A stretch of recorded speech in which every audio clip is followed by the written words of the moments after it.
Bonjour mesdames et messieurs, bon réveil et bienvenue sur RTI 1.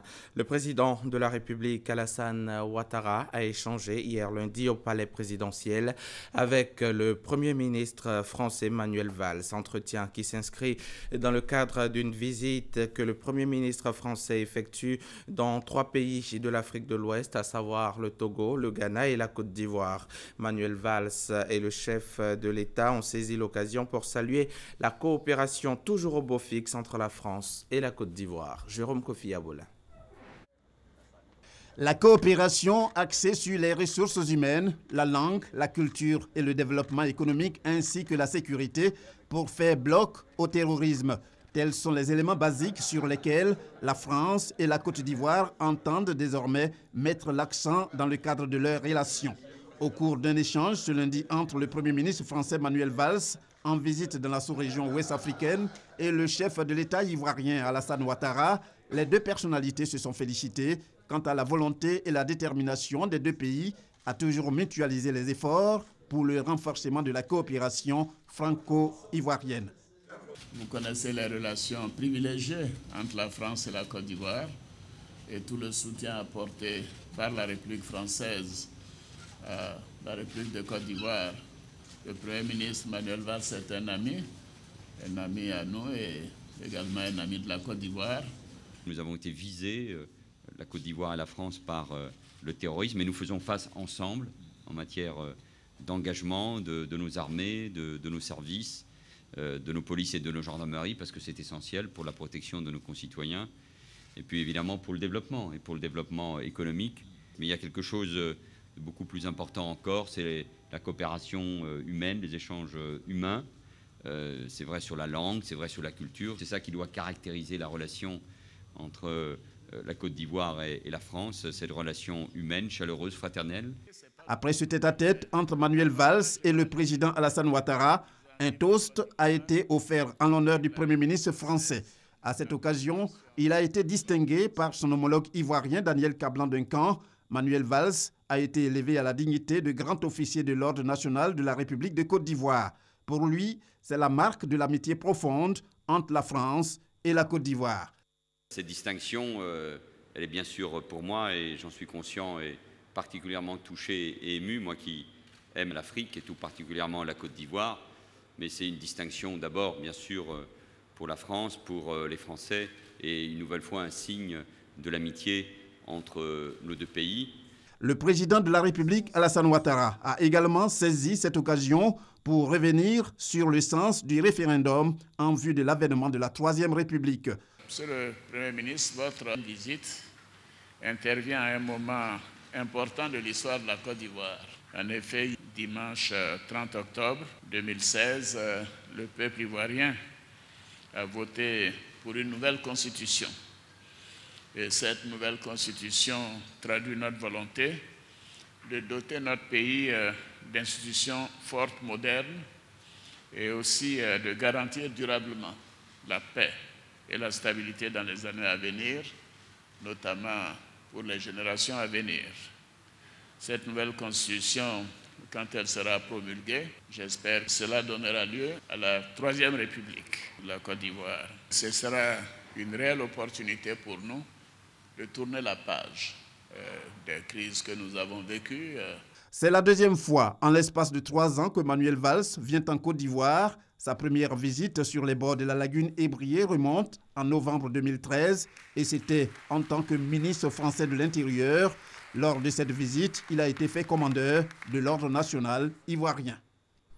Manuel Valls est donc à Abidjan depuis hier 30 octobre, avant-hier 30 octobre et hier lundi en compagnie du Premier ministre Daniel Kablan-Duncan. Le Premier ministre français a visité l'usine de transformation de cacao Semois numéro 1 du chocolat français avant de se rendre à Adonkwa pour l'inauguration de l'usine de production d'eau potable. Reportage. Coopération France-Côte d'Ivoire, la démonstration encore faite ce lundi. Daniel Kablan-Duncan et Manuel Valls, les premiers ministres ivoiriens et français, après avoir visité la chocolaterie Semois à Yopougon, mettent le cap sur Adonkwa à Songon, où ils ouvrent ensemble pour la première fois les vannes de la nouvelle usine de production d'eau potable. Ce projet qui a duré 18 mois, a permis la réalisation des travaux suivants. La réalisation et l'équipement de 15 forages avec une capacité totale de prélèvement de 170 m3/h à 150 mètres de profondeur. La construction et l'équipement d'une station de neutralisation et de désinfection. La construction et l'équipement de 2 réservoirs d'eau traitée. La construction et l'équipement d'une salle de reprise pour le refoulement vers le château d'eau de Ndotré. La pose des canalisations de refoulement de 35 km. La construction d'une ligne haute tension dédiée à ces installations. La fourniture d'un système d'asservissement, d'automatisation et de télégestion de l'ensemble des installations et l'aménagement de la voie d'accès depuis Atinguier jusqu'au site de forage. Ce projet fournira 50 000 m3 d'eau par jour et devra assurer de manière pérenne la continuité du service d'eau pour la ville d'Abidjan et tout particulièrement le renforcement des communes d'Abobo et d'Anyama. Il a été financé par l'Agence française de développement à travers le programme du C2D. Depuis maintenant 5 ans, la France et la Côte d'Ivoire travaillent ensemble à ce projet Songhon. Nous avons décidé d'en assurer le financement à travers le contrat de désendettement et de développement.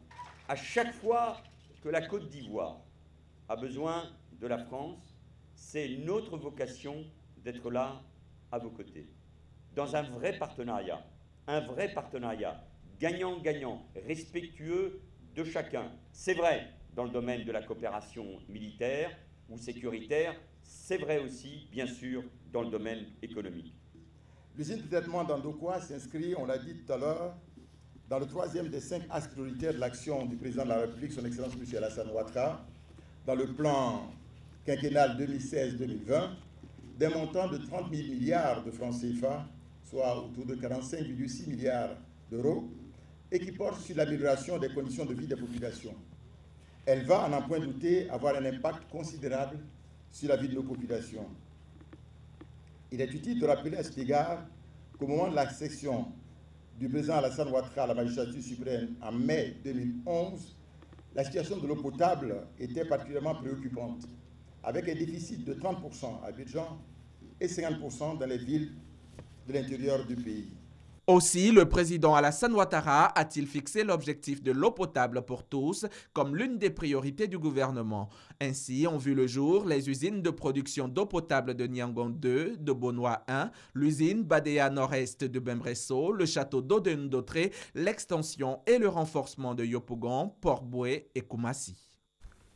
Mariage, anniversaire, funérailles, ce sont là autant d'événements qui favorisent l'installation d'abris de tout genre, appelés bâches, dans les rues. Circuler devient alors difficile, voire impossible, ce qui cause bon nombre de désagréments. Face à une telle situation, les automobilistes et la population se plaignent et appellent à plus de responsabilités de la part des autorités communales. Citasoro.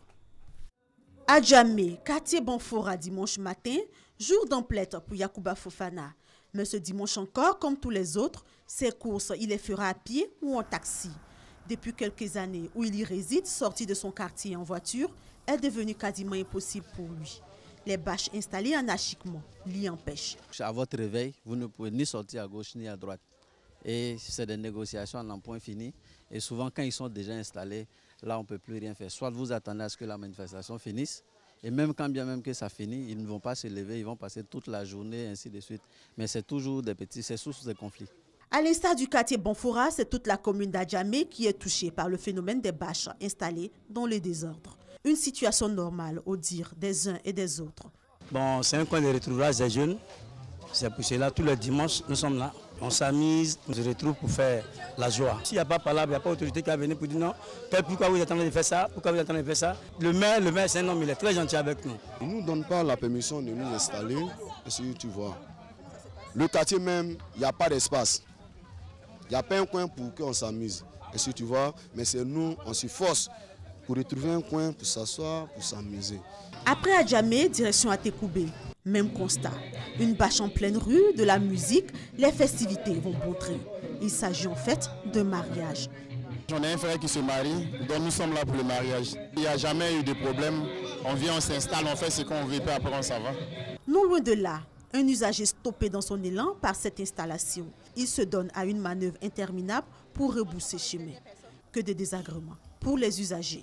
Ça nous dérange parce que quand tu as vécu comme ça, tu veux passer quelque part, il faut que tu tournes, tu dois aller tourner ou tu dois pas aller tourner. Bon, tu vas aussi là-bas aussi, tu trouves que c'est bloqué. En tout cas, samedi, dimanche, on a tous les problèmes à Toukoubé. Il n'y a pas de route là, les routes tous sont barrées. Souvent même, tu ne sais pas qu'est-ce qu'il faut faire pour passer. Sur la route, on n'arrive pas à faire demi-tour facilement, vraiment ça nous crée des problèmes. Rien ne te dit même qu'en faisant le demi-tour, tu ne vas pas aller rencontrer une autre bâche quelque part. Souvent, on est obligé de faire le tour du quartier, alors que ce n'est pas dans le contrat avec le chauffeur de taxi. Et ça fait des discussions inutilement. Les riverains n'en disent pas moins. Il est inconcevable, selon eux, que des personnes occupent le domaine public sans autorisation. Ils accusent les autorités communales. On s'adresse directement aux autorités parce que si dans la commune, il y a les autorités compétentes qui n'arrivent pas à agir, eux-mêmes sont dans la commune, ils voient ce qui se passe. Il faut que le premier magistrat tienne compte de cela. Il n'a qu'à essayer de voir et organiser ses agents là où on ne doit pas mettre des bâches dans les voies publiques. Il n'a qu'à interdire ça. Je ne sais pas si la mairie ne s'organise pas en fonction des rues, des trucs pour donner autorisation aux gens, je ne sais pas comment ça se passe. Mais souvent, c'est une seule entrée, une seule sortie à tout le dimanche. Les autorités, quant à elles, tentent de se justifier. Les jeudis et le week-end, parce que ce sont ces moments-là qui sont les plus utilisés pour les cérémonies festives. Et souvent aussi, malheureusement, pour les condoléances et les funérailles. C'est lié au fait que notre habitat est composé essentiellement de co-communes. Nous donnons des autorisations sur des axes non structurants pour ne pas empêcher la circulation des personnes et des biens. C'est ce que nous faisons. Et souvent, il y a des dérapages parce que les populations préfèrent rester immédiatement à côté de leur maison et non pas aller dans le carré qui est un peu plus lointain. L'occupation des rues, notamment dans la commune d'Adjamé, qui est l'ensemble de la panoplie de la culture africaine, il faut dire que c'est des habitudes déportées depuis le village jusqu'en ville. Il ne s'agit pas de s'imposer, mais il s'agit d'amener les gens à comprendre la nécessité d'harmoniser un peu les espaces pour une question de commodité, afin que ce ne soit pas trop gênant pour tout le monde. Après la phase de sensibilisation, des sanctions sont prévues à l'encontre de toutes ces personnes qui enfreignent aux dispositions mises en place par les autorités communales. Les mesures, c'est simple, c'est des amendes. Ou c'est purement, même pendant la cérémonie, venir interdire la cérémonie, enlever les abris. Il faut prendre une autorisation. Tous ceux qui vont se retrouver sans autorisation, nous serons obligés.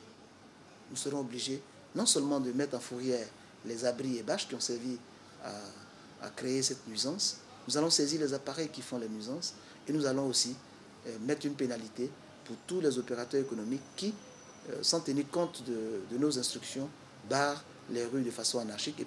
Pourvu que ces mesures soient respectées pour le bien de tous.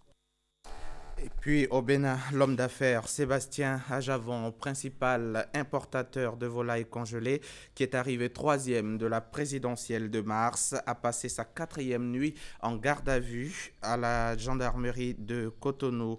3 collaborateurs sont aussi détenus à cette brigade. Le patron des patrons avait été arrêté vendredi après sa conférence de presse. Elle faisait suite à la découverte de 18 kilos de drogue dans un conteneur destiné à sa société. Et puis, toujours en bref, le Liban a enfin un nouveau président, l'ex-général chrétien Michel Aoun. Son élection met fin à 2 ans et demi de vie institutionnelle depuis la fin du mandat en mai 2014 de Michel Sleiman. Michel Aoun a été élu au second tour par 80 voix sur les 127 députés présents. Sa victoire est le résultat d'un compromis difficile entre les principales factions politique. Fin de ce journal. Merci de toujours suivre RTI